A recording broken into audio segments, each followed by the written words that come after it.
Hello சொந்தங்களே, அஸ்ஸலாமு அலைக்கும். எல்லாம் எப்படி இருக்கீங்க? நம்ம ஃபேன்சி கிச்சனில் சிம்பிளாக சூப்பராக ஒரு தட்டைப்பயிறு கத்திரிக்காய் போட்டு ஒரு புளிக்குழம்பு வைக்கலாம்.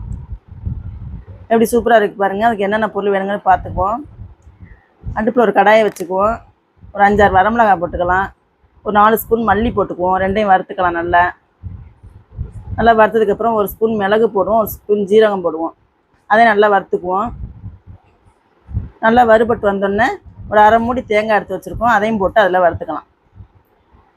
நல்லா வதக்கி விட்டு வறுத்துக்குங்க. இதை ஆறட்டும். நம்ம தட்டைப்பயிரை வறுத்துக்குவோம்.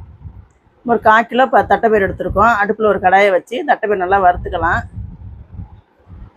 நல்லா வறுபட்டோன்னே தண்ணி ஊற்றி கழுவிக்கலாம். ஒரு குக்கரை வச்சு தண்ணி ஊற்றிக்கலாம். ஒரு சொம்பு தண்ணி ஊற்றிக்குவோம். நம்ம வறுத்து கழுவி வச்சுருக்கிற தட்டைப்பயிரை அதில் போட்டுக்கலாம். ஒரு 4-5 விசில் விட்டுக்குவோம். மூடியை போட்டு மூடி விட்டுருங்க. 4-5 விசில் வரட்டும். வெந்து எடுத்து வச்சுக்குவோம். தட்டைப்பயிறு வெந்து எடுத்து வச்சுக்குவோம். ஒரு அடுப்பில் குக்கரை வச்சு கொஞ்சம் எண்ணெய் ஊற்றிக்கலாம். ஒரு ஸ்பூன் கடுகு, ஒரு ஸ்பூன் வெந்தயம், ஒரு ஸ்பூன் ஜீரகம் போட்டு நல்லா வறுத்துக்கலாம்.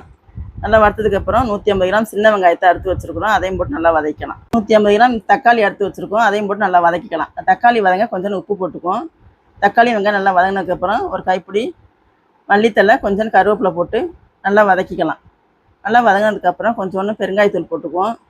பெருங்காயத்தூள், ஒரு ஸ்பூன் மஞ்சத்தூள், நம்ம அரைச்சி வச்சுருக்கிற பேஸ்ட்டையும் போட்டுக்குவோம்.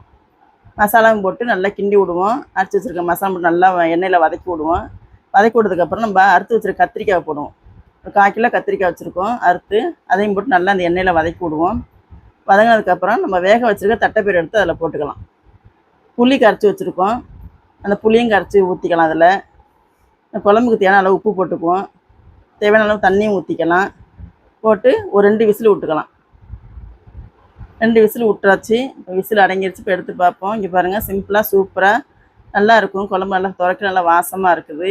தட்டைப்பயிறு கத்திரிக்காய் புளிக்குழம்பு. நீங்களும் உங்கள் வீட்டில் இதே போல் சாப்பிடுங்க, செஞ்சு சாப்பிடுங்க. வாங்க எங்கள் வீட்டில் சாப்பிட்றதுக்கு. முட்டை வச்சுருக்கோம், அப்பளம் வச்சுருக்குறோம், சாப்பாடு போட்டு குழம்பு ஊற்றி வச்சு சாப்பிட்றோம். நீங்களும் வாங்க எங்களுக்குள்ளே சாப்பிட்றதுக்கு.